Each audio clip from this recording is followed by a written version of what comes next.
Okay, let's unpack this. You're knee-deep in A-level psychology. And when it comes to understanding the human mind, research methods are really key. Absolutely fundamental, yeah. We've pulled together a bunch of material on the different ways psychologists investigate behavior. Think of this as, like, your shortcut to getting your head around the differences between experiments, observations, and self-reports. Hmm.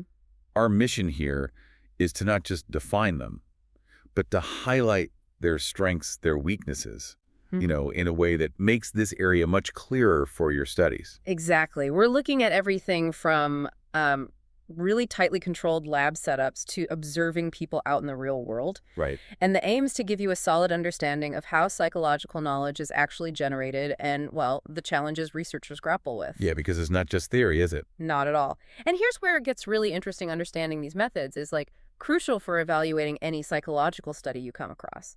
Absolutely. So let's dive straight into what many consider the gold standard for establishing cause and effect, the experimental method. That's right. The core idea of an experiment is to manipulate one thing, what we call the independent variable, The VIV. the 5-Ra, yeah, to see its impact on another, the dependent variable, or DV.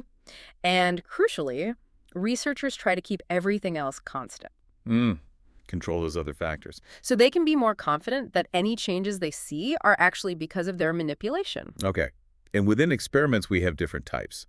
Let's start with a lab experiment. So picture a controlled environment, like a university lab room. Precisely. The big advantage of a lab experiment is that high degree of control. Researchers can minimize those other things that might mess things up. The extraneous variables. Exactly, making it easier to isolate the effect of the IV. But this high control can also be a limitation.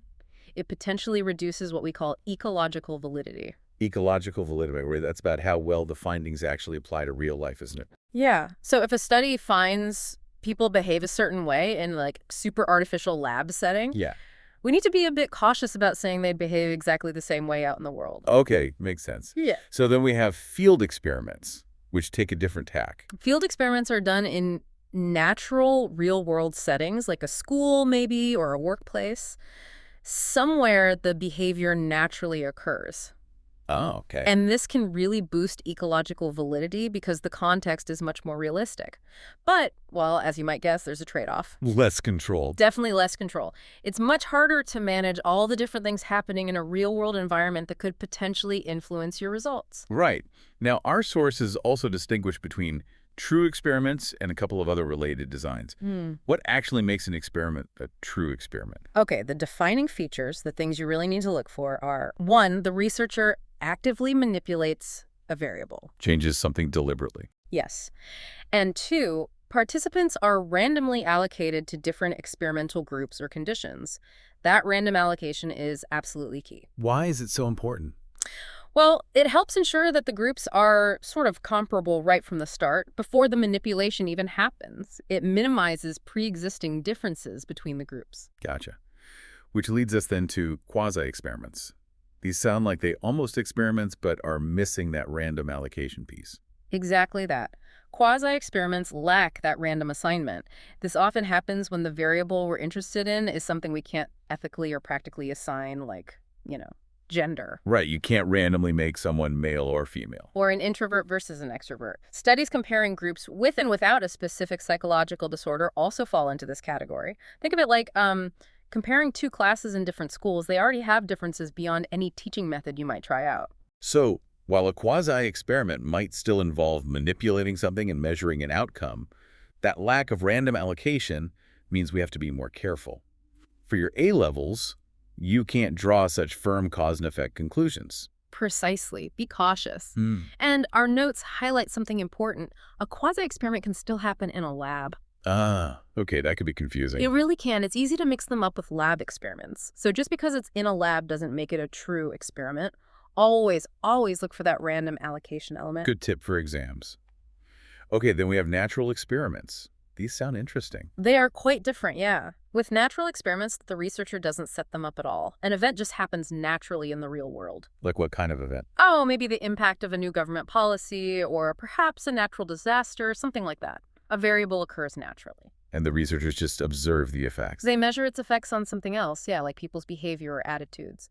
It's similar to a true experiment in that you're looking at a variable and its effects. But the huge difference is the complete lack of researcher control. None at all. They don't manipulate the variable, and they certainly don't decide who is in the exposed group and who isn't. That happens naturally. And our source mentions these always happen in real-world settings, which, again, might make you think they're the same as field experiments. That's another key point to remember for your A levels. It's a common confusion. While both happen in everyday settings, remember, in a field experiment, the researcher is actively manipulating something. Whereas a natural experiment relies on a naturally occurring event. Got it. Okay, let's switch gears now. We've explored how psychologists actively test cause and effect with experiments. Now let's look at another powerful way to understand behavior. Simply watching what happens. Observation. Right. Observational research often involves studying just a few individuals, maybe even one, but in great depth. This gives really rich, detailed information, doesn't it? Like those classic case studies you learn about. Exactly. By focusing on a small number of cases, researchers can gain a very deep, sort of nuanced understanding of the individuals and maybe specific things they're studying. But, as our source points out, this strength can also be a limitation when you're thinking about the bigger picture. The challenge of generalization, you mean? That's it.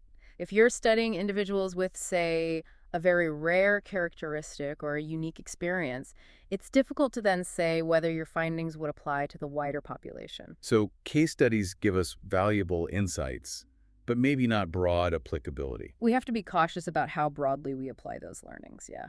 Now, within observational research, we have different types. Let's start with naturalistic observation. This is where researchers observe behavior in its natural setting without trying to interfere at all, almost like being a fly on the wall. That's a good way to put it. The key is to be unobtrusive, so people or animals behave as they normally would. This gives us high ecological validity because you're seeing truly natural behavior in a real-world context. Which helps with generalizing findings too, presumably. It strengthens our ability to generalize, yes, but... Sounds ideal, but it can't be that straightforward, surely. What are the hitches? Well, for one thing, it can be really difficult to set up, and you have zero control. You can't control when or even if the behavior you're interested in will actually occur. Ah, right. You could be waiting a long time. You could. It often requires a significant investment of time, resources, and, frankly, a bit of luck. That makes sense. You can't exactly schedule spontaneous helping behavior. Our source also mentions structured observation. How does that differ? Structured observation involves observing people while they're engaging in specific sort of predefined tasks. It's more controlled than just watching freely in a natural setting, but you're still not manipulating variables like in an experiment. Okay. And then we have the distinction between participant and non-participant observation. Right. So in non-participant observation, the researcher is more of an outsider. They're watching from a distance, maybe making notes, using what our source calls an observation schedule. An observation schedule, what's that? It's basically a checklist, a predefined list of specific behaviors the researcher is looking out for and tallying or recording. In non-participant observation, they might be watching from afar or maybe using video recordings. Okay.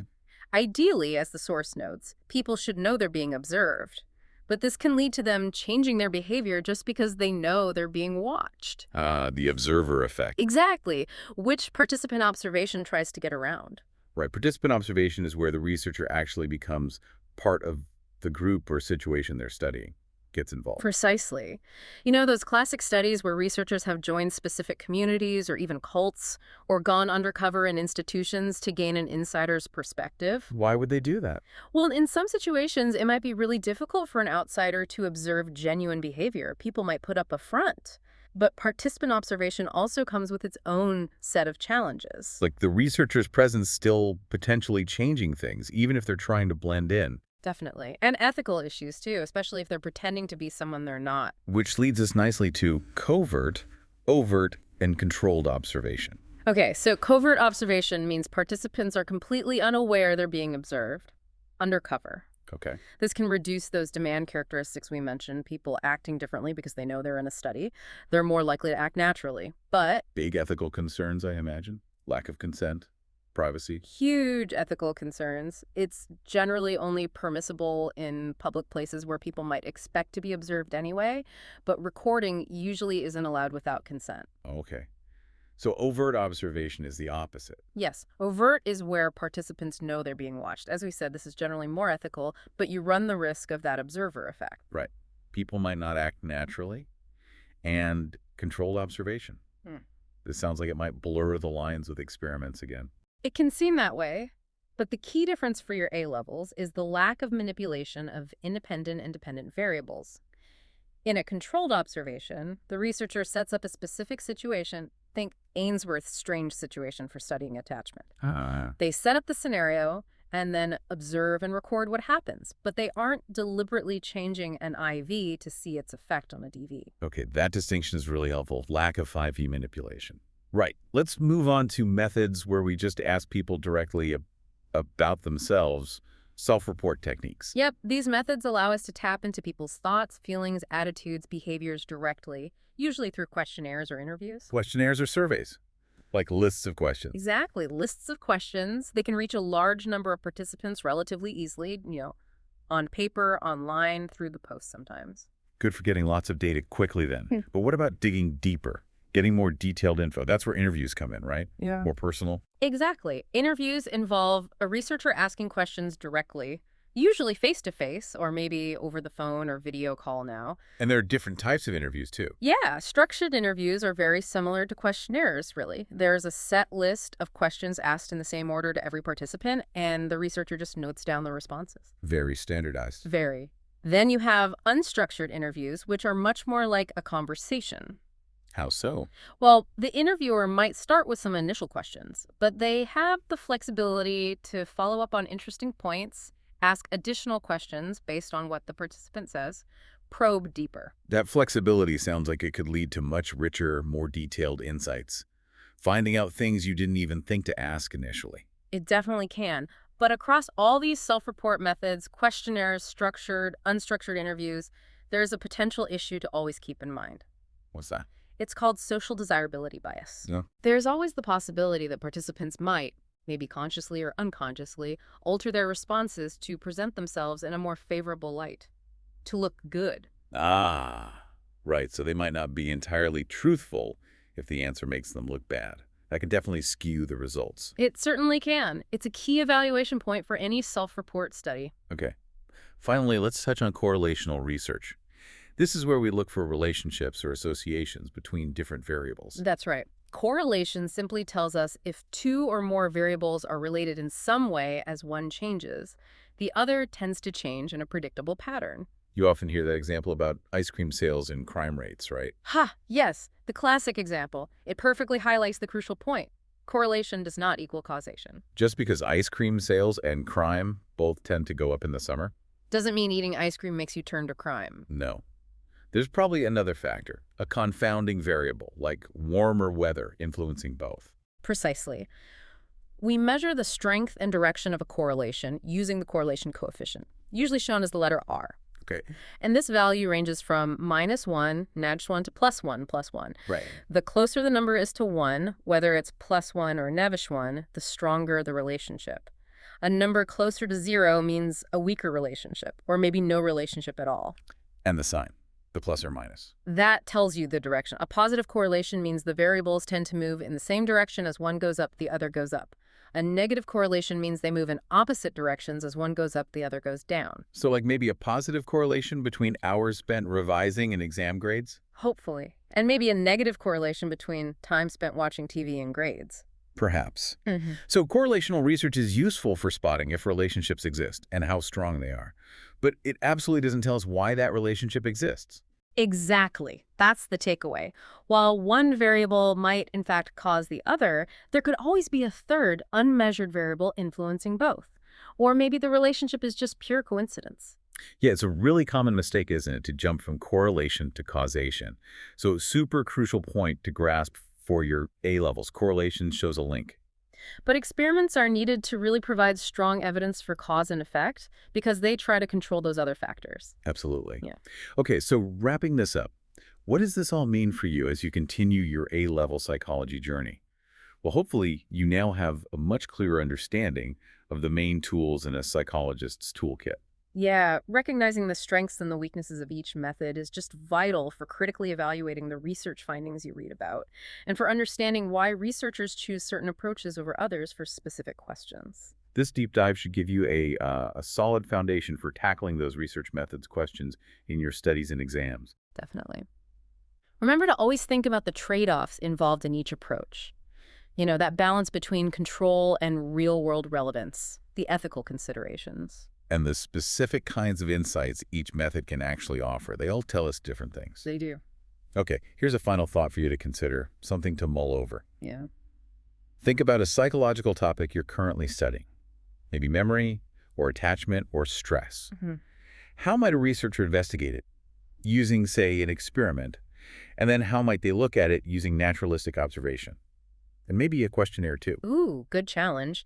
What different kinds of information would each method likely provide? Yeah, and what limitations might they run into with each one? Yeah. Thinking about applying these methods like that kind of critical thinking will really strengthen your understanding. Absolutely. It makes it much more concrete.